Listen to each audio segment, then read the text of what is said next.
Well, let's talk about that piece of the entrepreneurial approach. Taking your vision for this grand success that'll change the world, how do you coach people and how to then extract from that, subdivide that, decompose that into the hypotheses to test?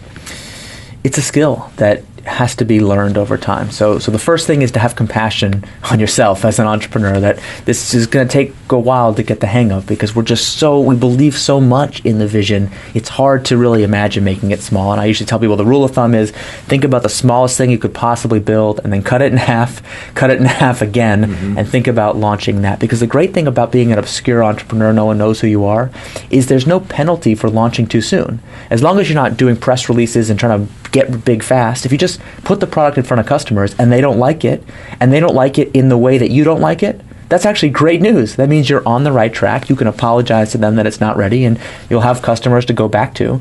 But the truth is, in almost every time I've launched a first version of a product, it's not that people tried it and didn't like it, it's that they didn't even care enough to try it. And so it didn't matter how many features it had and how elaborate it was.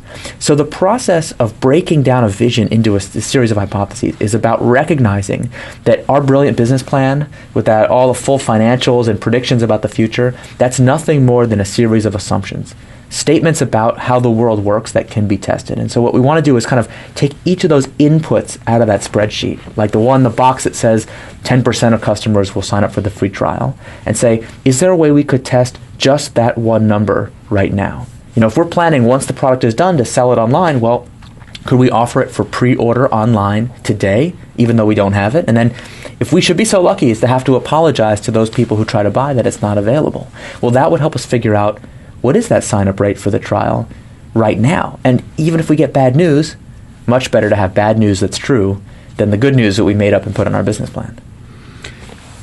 So you have a name for it, leap of faith assumptions. Yeah. How do you know which are the leap of faith assumptions and which to test first?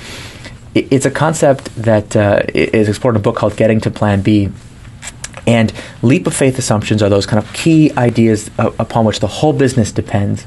And they tend to be the really basic things about, A, will customers find our product valuable? Will they be willing to pay for it? Will they be willing to use it and repeat use it as necessary?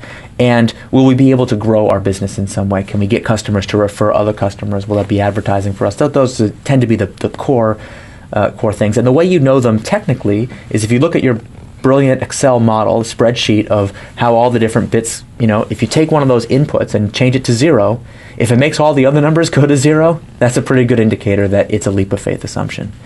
The trick is, not all assumptions are created equal, and some of them are actually really unremarkable, that are just based on standard industry practice. So a classic thing is a business like Facebook that plans to make its money through advertising.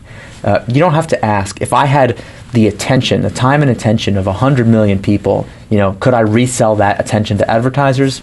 That's pretty well understood. The far riskier thing is, will there be a way for me to get all that attention for free through viral growth? So it's a matter of kind of thinking about which assumptions, do we have pretty good proxies for already? Is it pretty much understood how they work? And which of them truly is a change in customer behavior from the status quo?